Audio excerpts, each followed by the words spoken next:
I just responded to a comment on the video where we planted the 3 different types of pea trellises, how the garden is doing. I went to give the guy a link to the most recent video and realized you guys really have no idea how the garden is doing. So, it's time for an update. Let's go take a look. Here's the first trellis. This is the one we planted the sugar snap peas on, and it took a while for them to come up, probably just because they're a little bit later of a variety. However, they have really taken to it. Now that they've grown, we can tell that we should have planted these a little closer together. We probably got about 90% germination. If we had planted on every single vertical, which would have been every 2 inches, we would have got a much more full coverage. If you remember when we planted this, we did a sort of companion planting where we wanted to plant some heading lettuces on the inside of the trellis with the expectation that by the time the heads were ready to harvest, we would be ready to take down the trellis that had the sugar snap peas. However, the only lettuce that appears to be growing are some black-seeded Simpson lettuce that I broadcasted all around the garden. Everything else inside are just self-planted weeds. The next trellis is the Teepee trellis. It has the tall telephone pea variety inside of it, and we've already harvested about 95% of the radishes that we grew on the inside. The telephone peas were the last ones to come into bloom, but now that they're keeping up with the rest of the varieties as well. They're not reaching the height that I expected. However, it is about time for us to also plant some pole beans in here so that we can try to reuse this trellis throughout the rest of the summer. I showed you in the video about the radish harvest that we only left 4 plants in here to actually try to go to seed, and it appears that they are starting to send up seed stalks. We're keeping a close eye on that. One thing I will say is that they have certainly bulbed out a whole lot more since we thinned them and left them here. So perhaps I harvested the radish either a little too early, or perhaps it was the added compost and that extra boost of nutrients that really did it. This row of kohlrabi seems to be doing pretty well, but it's not developing that characteristic bulb on the top of the soil that I'm familiar with. I have never grown or eaten kohlrabi, so I'm not sure how far along I should expect these to be. The plants still appear to be healthy, so I don't mind them just taking up a little space in the garden until we can find out what's going to happen. When it comes to a successful companion planting, this is certainly the winner. Here we have the little marvel peas along with the Boston bib lettuce and the outrageous lettuce. And you can tell they're doing great. We've actually harvested several meals of lettuce out of this already, and the little marvel were the very first ones to go to flower. Now, I know the name is Little Marvel, but I did expect them to climb up this trellis a bit more. One thing we've learned on all 3 of these trellises is that we need to plant the peas, or beans even, a little further on the inside of the trellis. We had a problem with once these started coming up, they almost all decided to go away from the trellis. And I had to add in some extra string and bring the peas back toward the trellis to encourage them to climb. So in hindsight, we need to have our horizontal supports closer together and plant the beans more on the inside of the trellis. I'd say about 2 inches to the inside. We did grow Little Marvel in our garden last year, so I knew that it was going to be successful as far as a variety and in our type of soil. But I'm pretty happy with how prolific it's being this year. We're seeing pods like this throughout the entire trellis. I can't wait for another week or 2 when we can start harvesting some. Here are the mammoth red cabbages, and while if they were to grow to their full size, we'd probably have to thin all but 3 of these out of this area, I am happy to see that some of them are starting to head. However, it's starting to get warmer and warmer here in the deep south of the USA, and I am concerned whether or not we'll be able to harvest all these before they try to bolt. These 2 little row of turnips are not really getting too huge. They are getting much larger than they did last year, and I plan on giving them about another week or 2 before finally pulling them out of the ground. They are certainly acting as some sort of trap crop because they are currently the only leaf that is getting eaten by bugs. Now perhaps that is because the insect that is eating them either is uninterested in other items throughout the garden, and perhaps the insects that would be interested in the rest simply have not come out yet. So we'll see, but for now I'm happy with these because I plan to harvest them as a root crop. I don't recall exactly where I said it, but I know I've made reference to the fact that I decided to plant some tomato starts as a way to have a better tomato harvest this year. Now all of these are heirloom open pollinated varieties, even though we bought them from the nursery. For example, this row here is all homestead variety tomatoes. I'm not an expert growing tomatoes, but I'm hoping to do a lot better than I did last year. The hoops here, and what you'll see in the next shot, were because we had a couple nights of low temperatures and even a frost after I planted these. Go figure. But using some painter's plastic and this 9-gauge wire cut into hoops was a success, and the plants all made it. This entire corner of the garden is devoted to several different varieties of tomatoes. Starting from the far row, we have red beefsteaks. The next row is all Marion.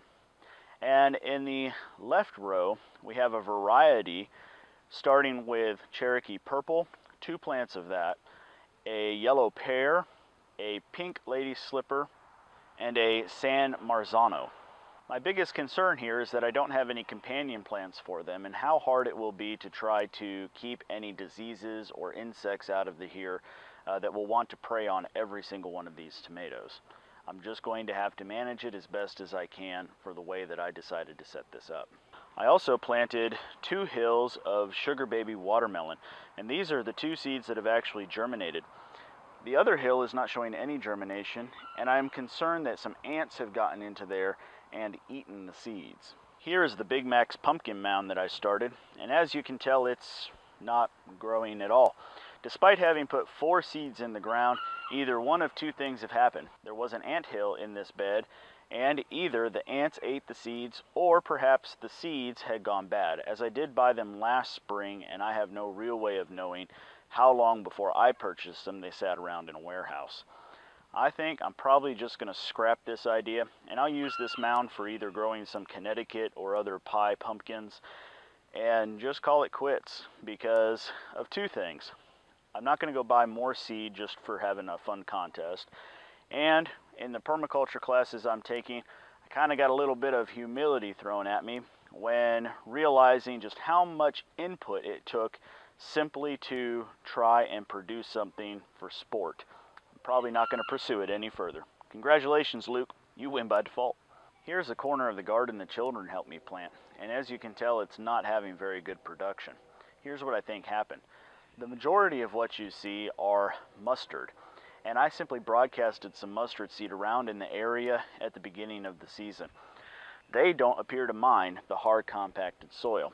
Everything else does. This soil was taken from the back of the property and dumped onto this location and simply spread out with a rake. It didn't level as well as I wanted, especially after settling, and a lot of the seed washed away. What didn't wash away, some of it got so buried that the carrots specifically are just not going to germinate. What carrots did germinate probably are not going to produce very good roots, as the soil is just too compacted. I would have done a lot better to have incorporated some more organic matter and humus into this area before trying to plant it. What has established, I'm going to just keep a watch on, and if it looks like it might produce some good seed, then there's no sense in trying to waste this and pull up an inch-long carrot. I'll let the plant go to seed so that I don't have to try to purchase more seed in the future. This area consists of 8 rows, and each row has been well amended. Each row was prepared and dug about 4 inches deep and amended with organic humus, compost, cottonseed meal, and poultry fertilizer. The first 5 rows are the organic popcorn, the red strawberry I believe is the cultivar, which is why they're not very far apart, nor is each individual plant that far apart. If I need to thin them I will, but I think they'll do better this close. And I'm not worried about having to get between each row to do an individual harvest, but if I need to I can send a child through there and teach them while they're doing it. The next 3 rows are prepared and planted in similar fashion with the giant gray stripe sunflower. Those I may need to thin because I know how large the flower heads can get, but we'll see on what I need to do depending on how things develop. It would be impractical for me to try to give you a detailed update on every single plant. However, I will say that this section of the garden is developing very well. Each fruit tree is producing some level of fruit, though not all of them are as bountiful as I believe they could be. We'll be fixing that problem here in about the next week or two, and I'm very much looking forward to sharing with you that update on how we're going to make sure we get good pollination throughout the garden this summer. I'm particularly proud of how the container garden is going. I do wish I had overplanted a few of these, as I'm not getting perfect germination, but I'm happy with the germination I am getting, and wherever something did not come up, we'll simply do successive planting, and I'll pop another seed or two in the blank spots as time moves on. We have already enjoyed a few strawberries off of this plant that we successfully overwintered, and it looks like we've got many more to come.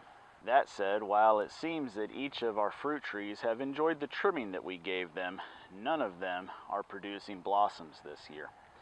This was the first year we should have been able to expect a possible fruiting, so it's not too disturbing that we didn't receive one this year. It's just a little disappointing. I'm sure they'll come through as soon as they're ready. If I published all my videos that I prepared over the weekend in the right order, then you should have already seen an update on this grape trellis. However, I do want to say that I'm having to come out here at least once a week and retrain the vines. They're growing very, very well, so I'm very happy to see how this is going. Well, there's your update on how the garden is growing. I hope that answered any questions that you might be having or piqued your curiosity in some new way. If you have a particular request on how something is doing, my best recommendation to you would be to head over to our Facebook page and ask your question there. Because from here on out, we'll probably have to break these segments apart. And rather than do 30-minute episodes on how everything is growing, we'll probably just have to show you the garden, show you just the trees, show you just the container arbor, or show you just the grape arbor. Otherwise, things just might get a little out of control. As always, I appreciate you for watching, and we'll see you next time.